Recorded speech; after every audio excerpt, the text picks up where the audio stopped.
Subscribe for more videos. September 10-keedii 2012 waxaa baarlamaanka Soomaaliya ii doorteen madaxweynaha dawladda federaalka ah ee Soomaaliya. waxaa la igu wareejiyay dal sabool ah, dawlad federaal ah oo aan banaadir dhaafsiisnayn, dawlad caasimadeeda in ka badan 60 isbaaro ay taalo, dal inta badan argagixisada ay haysato, dawlad aan miisaaniyad iyo bangi dhexe oo shaqeeya aan lahayn, dawlad aan xiriir diblomaasiyadeed la lahayn inta badan caalamka, dawlad aanay u dhisnayn hay-adihii dawliga ahaa, dawlad aan lahayn shaqaalo rayida oo diiwaan gashan, dawlad ay wax kasta oo dawladu u baahnayd ka maqan yihiin. caqabadihii hor yaalay way badnaayeen, waxaanse diiradda saaray inaan dawladnimada hoos ka soo dhisno, annagoo shaqada siday u kala muhiimsan tahay u kala hormarinaynay.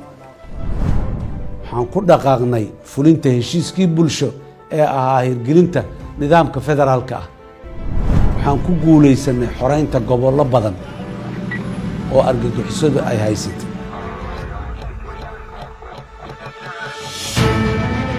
waxaan qaadnay isbaarooyinkii caasimadda dhex yiilay.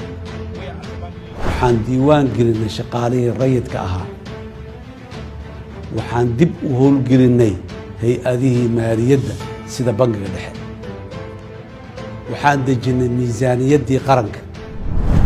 waxaan dardar gelinay wadahadallada Somalilan oo aan u fududaynay adeegyadii uga xirnaa dawladda federaalka ah.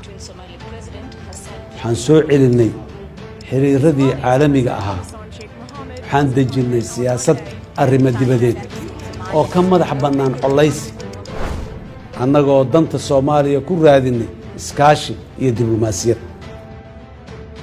daadejintii awoodaha iyo maamulka federaalka ee aanu ku baahinay waddanka ayaa suurtogeliyey 49 sano kadib in aanu Soomaaliya ka hirgelinno doorasho dadban oo ka dhacday meelo badan oo kala duwan.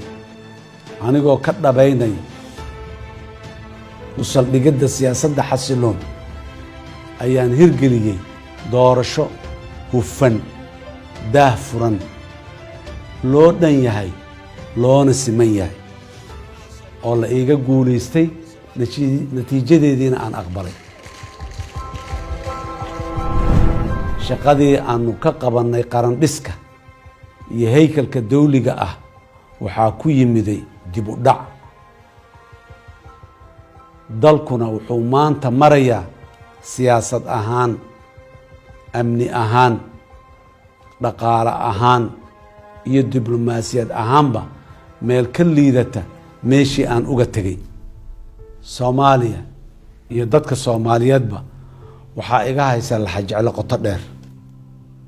anigoo intaan ka waayay aragnimo yar, ka khibrad yar, ayaan ka quusan waayay Soomaaliya. maanta oo aan ahay oday Soomaaliyeed oo xog ogaal ah, sideen uga quusan karaa? si aan uga kabanno dib u dhaca, u soo celinno isku duubnida ummadda iyo xasiloonida dalka, waxaa loo baahan yahay siyaasad, dulqaad, dimuqraadiyad iyo damqasho leh oo horseeda dhammaystirka dhismaha qarannimadeenna. Soomaaliyey, waxaan ahay murashax u taagan madaxweynaha jamhuuriyadda federaalka Soomaaliya 2020. sidaas darteed waxaan weydiisanayaa ummadda Soomaaliyeed inay isiiyaan kalsoonidooda si aan u hogaamiyo dalka mar kale. waa mahadsantihiin. asalaamu calaykum waraxmatullaahi wabarakaatu.